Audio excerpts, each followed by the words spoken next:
Good morning बच्चों। बेटा, मैं आपको बता चुका हूँ refraction of light through a rectangular glass slab, जहाँ से हमने लेटरल डिस्प्लेसमेंट के बारे में सीखा कि वो क्या होता है और उसका एक्सप्रेशन जो है वो हमने डिटरमाइन किया था। उसके बाद हमने पढ़ा real depth and apparent depth, जिसमें दो सिचुएशन हमारे पास थी। यदि ऑब्जेक्ट रेयर मीडियम में है और उसको डेंसर से ऑब्जर्व कर रहे हैं, और सेकंड सिचुएशन थी ऑब्जेक्ट बेटा डेंसर मीडियम में है और रेयर से ऑब्जर्व कर रहे हैं। तो हमें आंसर मिला था कि यदि ऑब्जेक्ट है डेंसर मीडियम में और रेयर मीडियम से हम उसको ऑब्जर्व कर रहे हैं, तो वो एक्चुअल गहराई पे जो है हमें वो नज़र ना आके कम गहराई पे नज़र आता है, जहाँ से y/x इक्वल टू 1/μ के इक्वल आया था। हमारा mu is the refractive index, और वहाँ से y जो है बेटा वो लेस देन आया था किससे? x से, जिसको रियल डेप्थ और अपेरेंट डेप्थ का नाम दिया था हमने।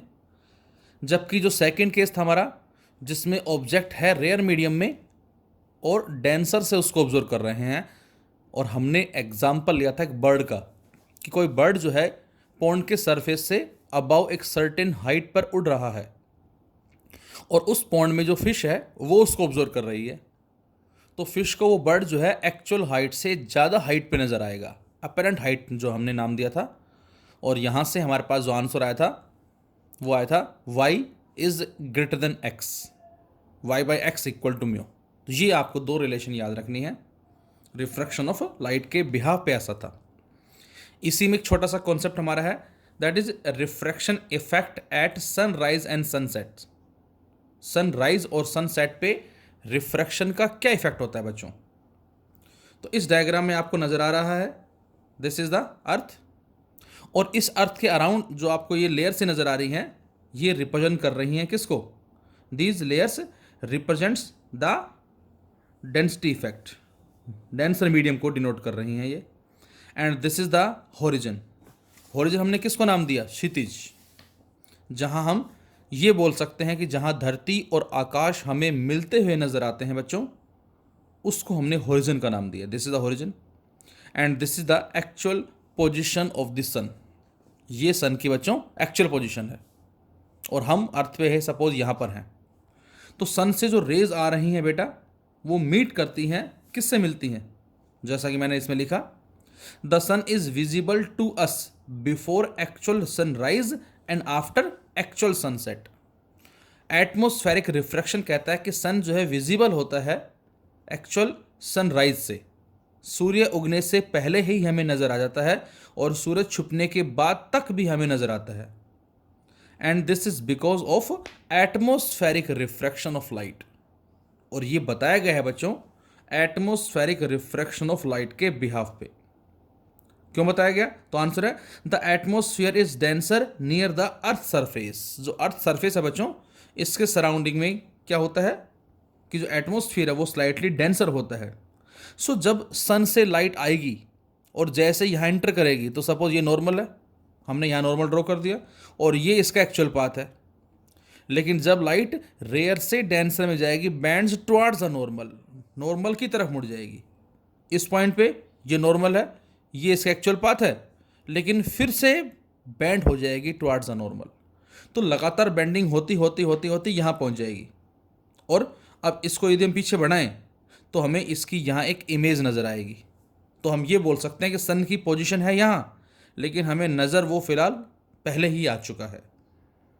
तो यहाँ जो आंसर हमारा बताया गया है, वो बताया गया एटमोस्फेरिक रिफ्रैक्शन के बिहाफ पे सूरज उगने से पहले हमें नज़र आ जाता है, और छिपने के कुछ टाइम बाद तक भी नज़र आता है। और ये जो टाइम इंटरवल बताया गया है इस एंगल के बिहाफ पे, इसकी वैल्यू अप्रोक्सीमेट 2 मिनट्स के आसपास बताई गई है, अप्रोक्सीमेट 2 मिनट्स। तो this is it will happen due to atmospheric refraction. इसी कैटेगरी में बच्चों सेकंड है ट्विंकलिंग ऑफ स्टार्स। जो तारे चमकते हुए हमें नजर आते हैं, यहां भी एटमोस्फेरिक रिफ्रैक्शन का रीजन दिया गया है, that is the twinkling of stars also takes place when light comes from the star then it meets with the increasing density. तारों से जो लाइट अर्थ तक आ रही है वो मिलती है किससे? इंक्रीजिंग डेंसिटी रीजन से मिलती है। And since the layer of air are not stationary, और जो बच्चों एयर की जो लेयर्स हमारे पास है वो स्टेशनरी नहीं है, उनके अंदर एक स्लाइटली मूवमेंट होता रहता है, एक तरह का करंट जो उसमें मौजूद होता है जिसको हमने कन्वेंशन करंट का नाम दिया है। चार्ज पार्टिकल जो है वहाँ एग्जिस्ट कर रहे हैं और उसकी वजह से उनमें एक ऑक्सीलेशन भी हम बोल सकते हैं या ये कह सकते हैं मूवमेंट भी हो रहा है। So that the image of star keep changing, और तारों की जो इमेज है बेटा वो लगातार चेंज होती रहती है उस के मूवमेंट की वजह से। किसके मूवमेंट की वजह से? जो हमने बात की है the layer of air air की जो लेयर्स होती हैं, या आपने आई थिंक पढ़ा भी होगा, ट्रोपोस्फियर, स्टेटोस्फियर, मीजोस्फियर, आइनोस्फियर, हमारे पास जो अलग अलग लेयर्स होती हैं, ये हम बात करेंगे कि जो हमारे पास अर्थ के सरफेस जैसे जैसे ऊपर जाते हैं वैसे वैसे जो एयर डेंसिटी है बेटा इसमें चेंजेस आता है। कुछ रीजन ऐसे जहाँ एयर डेंसिटी हाई होती है और कुछ रीजन ऐसे जहाँ एयर डेंसिटी लो होती है, तो उसी के बारे में यहाँ पर बात की गई है। So since the layer of air are not stationary due to convention current, so that image of stars keep changing, तो उन तारों की जो इमेज है वो लगातार चेंज होती रहती है और ये हमें एक इंप्रेशन देता है क्या? कि तारे चमक रहे हैं। That is stars are twinkling, stars are twinkling. तो ये भी बताया गया है on the basis of atmospheric refraction. अब बच्चों आज जो हम डिस्कस करने वाले हैं हमारा बड़ा ही इंपॉर्टेंट टॉपिक है। जैसा कि शायद मयंक ने पूछा था क्वेश्चन, क्रिटिकल एंगल क्या होता है, तो वो हमारा इसी के अंदर आएगा आज। और इसको हमने नाम दिया बच्चों, ध्यान से देखेंगे सभी, that is total internal reflection. तो बच्चों इस टॉपिक को हमने नाम दिया बेटा टोटल इंटरनल रिफ्लेक्शन, जिसको शॉर्ट फॉर्म में मैं क्या बोलूंगा? TIR। तो जब भी TIR वर्ड आए इसका मतलब है टोटल इंटरनल रिफ्लेक्शन। अब इसको समझने से पहले बच्चों आपको ये पता होना चाहिए कि what is the meaning of reflection of light. तो आई थिंक ये आपको बड़े अच्छे से पता है। रिफ्लेक्शन ऑफ लाइट बच्चों वो फिनोमिना है जिसमें लाइट जिस मीडियम से आई किसी भी सरफेस से टकराकर उसी मीडियम में वापस चली गई। ऐसा कोई ज़रूरी नहीं है कि मीडियम रेयर ही है, रेयर से आई रेयर में चली गई, डेंसर से आई डेंसर में चली गई। तो हम ऐसा भी कह सकते हैं लाइट डेंसर से आई और डेंसर में ही वापस चली गई। तो इसका मतलब रिफ्लेक्शन वो फिनोमेना है बच्चों जिसमें लाइट किसी मीडियम से आ रही है और किसी सरफेस से टकराकर उसी मीडियम में वापस चली जाए, उसको हमने रिफ्लेक्शन ऑफ लाइट का नाम दिया है। अब हम जो चैप्टर स्टडी कर रहे हैं इसका नाम है रिफ्रैक्शन ऑफ लाइट। तो बच्चों रिफ्रैक्शन ऑफ लाइट चैप्टर में हमें स्टडी करना है टोटल इंटरनल रिफ्लेक्शन, मतलब रिफ्रैक्शन में रिफ्लेक्शन स्टडी करना है। ये थोड़ा सा शायद सुनने में अटपटा लग रहा होगा, लेकिन जरा देखते हैं इसको, इसका मीनिंग जो है हमसे पहले वो क्या होगा, फिर हम इसको डिफाइन करेंगे। तो सपोज इसका मीनिंग समझने के लिए बेटा हमने एक डेंसर मीडियम जो है वो कंसिडर किया। We assume a denser medium, कोई भी हो सकता है वो, ये हमारा एक डेंसर मीडियम, इसको आप मान सकते हैं कुछ इस तरह से। और यहां हमने मान लिया कोई एक ऑब्जेक्ट है, suppose this is a object. अब मैं आपसे कहूं बेटा ये हमारा डेंसर मीडियम है and this is rare medium. मैं आपसे कहूं बच्चों कि इस ऑब्जेक्ट से कितनी लाइटें इमिट हो रही हैं, तो हमारा आंसर होगा इस ऑब्जेक्ट से infinite number of rays emit हो रही हैं, लेकिन इमेज फॉर्म्ड करने के लिए कम से कम 2 और ज़्यादा जितना मर्जी लेना चाहें ले सकते हैं। तो हमने माना बच्चों कि यहां से लाइट चली और ये लाइट, इसको नाम दे देते हैं हम suppose x x dash. This x x dash is the interface. कौन सा इंटरफेस? जो रेयर मीडियम और डेंसर मीडियम को सेपरेट कर रहा है, this is the interface. Boundary बोल दो आप। अब यदि लाइट ये ऐसे जाएगी, नॉर्मली जाएगी, तो I0 है, R0 होगा, सीधी निकल जाएगी। तो ये हमारी इंसिडेंट रे है और ये बच्चों रिफ्रैक्टेड रे कहलाएगी। इसी तरह से बेटा हमने लिया सेकंड रे, कुछ इस तरह से, इसको सपोज मैंने नाम दिया सेकंड रे का, this is the incident ray, और इस पॉइंट पे स्ट्राइक कर रही है बच्चों, तो ये क्या हो जाएगा बेटा, नॉर्मल हो जाएगा।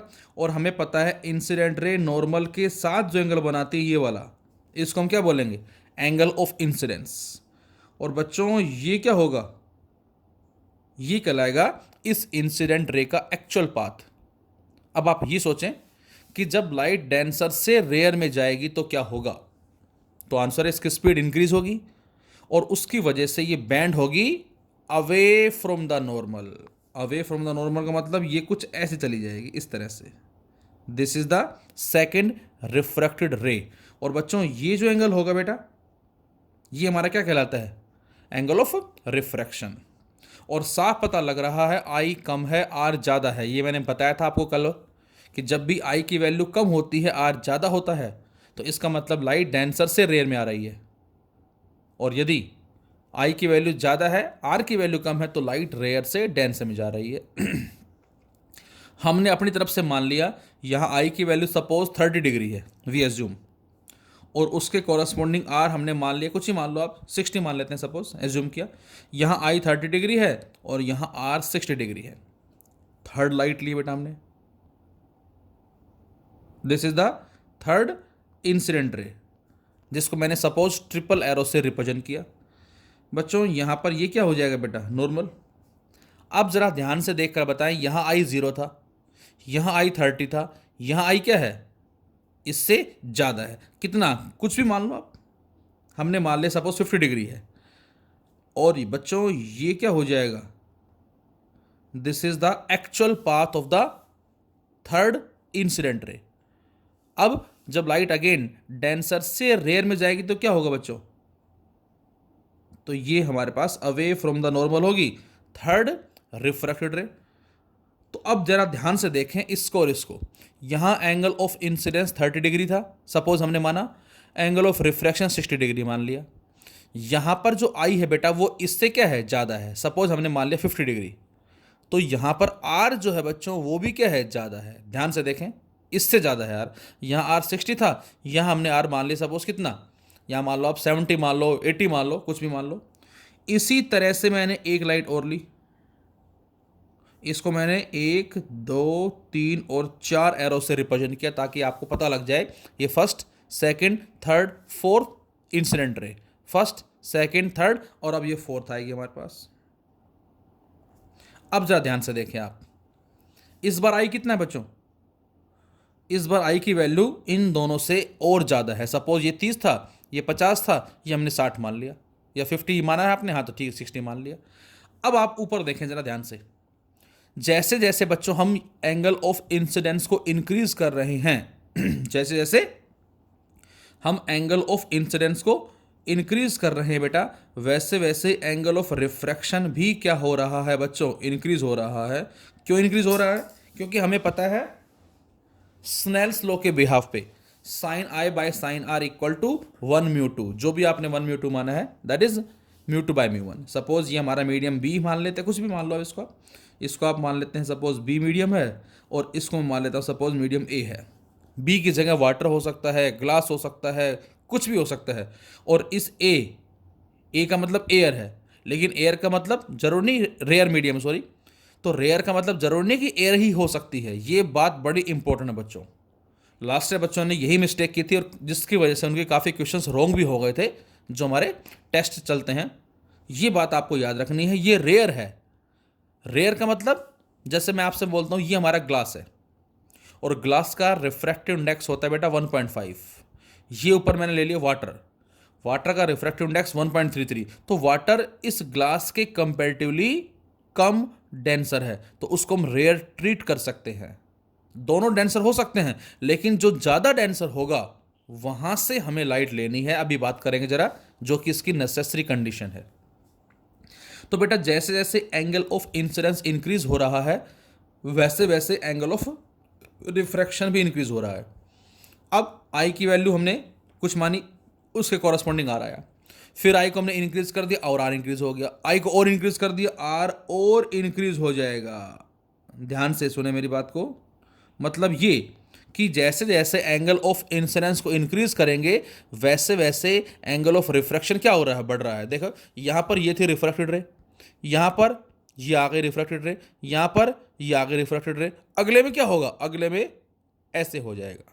फिर से यहाँ पर ये रिफ्रैक्टेड रे है जो सपोज 60 डिग्री बना रही है, यहाँ पर ये रिफ्रैक्टेड रे है सपोज करो 80 डिग्री बना रही है, यहाँ पर ये रिफ्रैक्टेड रे है सपोज करो 90 डिग्री बना रही है। इसका मतलब बच्चों जैसे जैसे हम एंगल ऑफ इंसिडेंस को इंक्रीज करते जाएंगे वैसे वैसे एंगल ऑफ रिफ्रैक्शन भी इंक्रीज होगा और हमें आई की एक ऐसी वैल्यू मिलेगी, एक ऐसी वैल्यू मिलेगी बच्चों जिसके ऊपर एंगल ऑफ रिफ्रैक्शन जो बेटा वो कितना हो जाएगा, दैट इज 90 डिग्री। तो आई की वो वैल्यू जिस पे एंगल ऑफ रिफ्रैक्शन 90 डिग्री हो जाए उस आई की वैल्यू को हम बोलते हैं C Mayank, and this is the critical angle. ये हमारा कहलाता है बेटा that is critical angle. Define कैसे करेंगे, the angle of incidence for which angle of refraction becomes equal to 90 degree is known as critical angle. Angle of incidence for which angle of refraction becomes equal to 90 degree is known as critical angle. तो critical angle जब भी आ जाए इसका मतलब है कि refracted रे surface पे है, और रिफ्रैक्टेड रे सरफेस पे है मतलब यहां पर एंगल ऑफ रिफ्रैक्शन 90 डिग्री होगा। अब जरा एक लाइट और ले लेते हैं हम, सपोज मैं इसको ले लेता हूं कुछ ऐसे, यहाँ आई लाइट, ये इसको 1 2 3 4 और 5 का नाम दे देता हूँ मैं। और बच्चों यहाँ पर टकराई है, ये नॉर्मल हो गया। अब आप खुद बताएं कि ये एंगल कितना होगा, ये एंगल इस पहले वाले से ज़्यादा होगा, इसका मतलब इस आई की वैल्यू इस बार सी से क्या है, ज़्यादा है। तो अब ज़रा देखें, पहले लाइट ये थी, फिर लाइट ये हुई, फिर लाइट ये हुई, और अब ऐसे हो जाएगी, मतलब ऐसे 1 2 3 एंड 4। तो इसका मतलब क्या हुआ, लाइट अंदर से आई और अंदर के अंदर ही मुड़ गई, और जब लाइट जिस मीडियम से आ रही है उसी में वापस आ जाती है बच्चों, तो उसी को ही हम क्या बोलते हैं, रिफ्लेक्शन। देखो इससे एग्जैक्ट पहले ये सारे क्या हैं, ये रिफ्रैक्शन, ये रिफ्रैक्शन, ये रिफ्रैक्शन, ये रिफ्रैक्शन की लिमिट आ गई। इसका मतलब इसके बाद रिफ्रैक्शन नहीं होगा, इसके बाद रिफ्लेक्शन शुरू हो जाएगा। तो ये हमारी लिमिट आ गई। इस लिमिट के बाद मतलब आई की वैल्यू जो भी है उसको हमने सी का नाम दिया, इससे ज़्यादा एंगल ऑफ इंसिडेंस करते ही लाइट अंदर की अंदर ही वापस आ जाती है, और जब अंदर के अंदर वापस आएगी बच्चों तो इसी को हमने रिफ्लेक्शन बोला, और अंदरूनी है, that is why this is total internal reflection. तो अब इसको हम डिफाइन कर सकते हैं क्या, the phenomena of reflection of total light, the phenomena of reflection of total light passing from the denser medium, the phenomena of reflection of total light passing from the denser medium which strike the interface,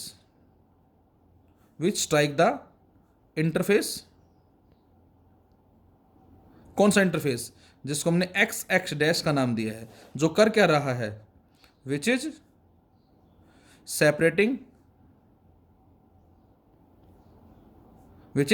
separating the rare medium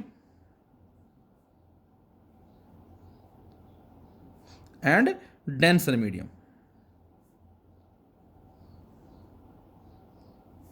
at an angle greater than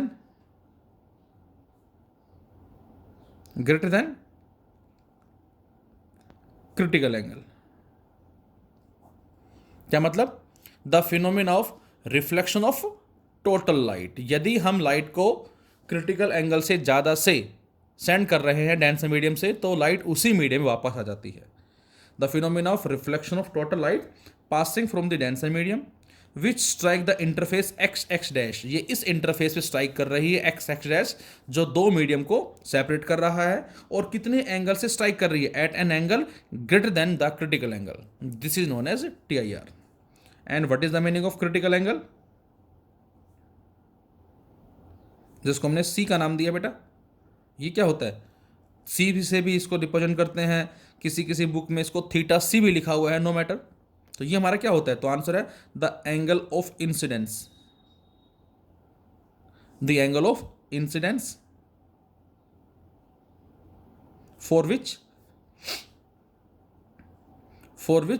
angle of refraction,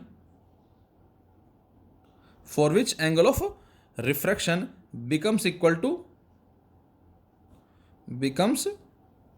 to 90 degree is known as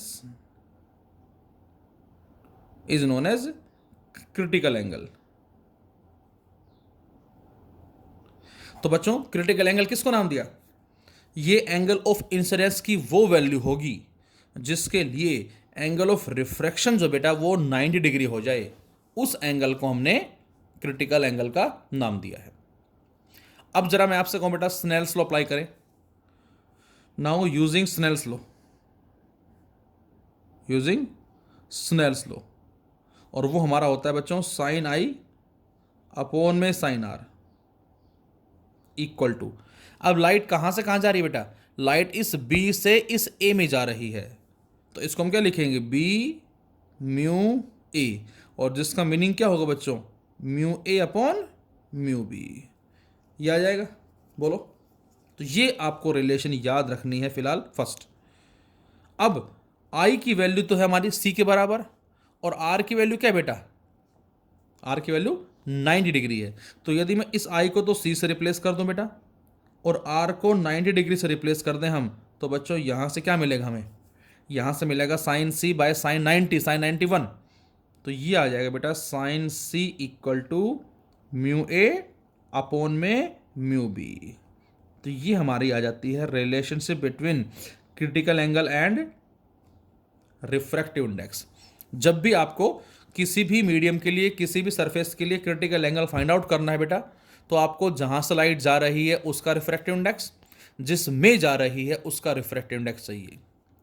अब यदि ऊपर जो हमने rare medium माना है, यदि वो air है, और यदि वो एयर है तो बच्चों उस केस में म्यू A क्या हो जाएगा, 1।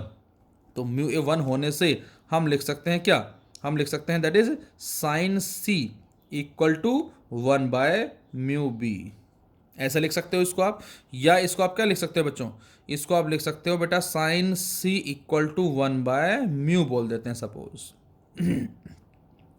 अब हमारी बुक्स के अंदर डायरेक्ट यही लिखा मिलेगा आपको, sine C equal to 1 by mu, but this is not 1 by mu. ये विशेष बात आपको याद रखनी है बेटा, ये 1 बाय म्यू ना होके साइन C को क्या लिखेंगे आप, mu A upon mu B लिखेंगे। मैंने बताया ना अभी आपको, ये 1 बाय म्यू कब लिखेंगे, जब लाइट डेंसर से एयर में जा रही है, एयर में जाएगी तब हम म्यू A को 1 पुट कर देंगे, तो ये आ जाएगा हमारा 1 बाय म्यू। लेकिन मैं कहता हूं ग्लास से वाटर में जा रही है तो G mu W upon mu G आएगा, तब उसको 1 बाय म्यू आप नहीं लिखेंगे। ये आपको फिर से मैं फिर बोल रहा हूँ बेटा, ये बात आपको विशेष विशेष विशेष याद रखनी है। देखो इसमें मिस्टेक लास्ट टाइम बच्चों ने बहुत की थी, सभी ने 1 बाय म्यू कर दिया, और मैंने बताया था आपको स्टार्टिंग में कि बच्चों यहाँ not 1 by mu, B mu A होगा। लाइट जहाँ से डेंसर से रेयर में जा रही है, इसके कंपैरेटिवली रेयर है ये, लेकिन हो सकता है वो भी दूसरा डेंसर हो, तो ये हमारे पास आ जाएगा sine C equal to 1 by mu. This is the relationship between critical angle and refractive index. अब बच्चों आपसे कहा जाएगा what are the necessary conditions for the TIR। तो TIR के लिए बेटा जो नेसेसरी कंडीशन हमारी है बच्चों वो 2 हैं। कौन कौन सी हैं नेसेसरी कंडीशन? फर्स्ट कंडीशन है that is necessary condition, necessary conditions for TIR। पहली कंडीशन है कि light should be passed from the denser medium, light should be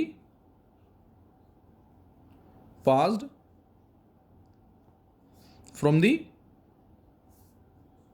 denser medium.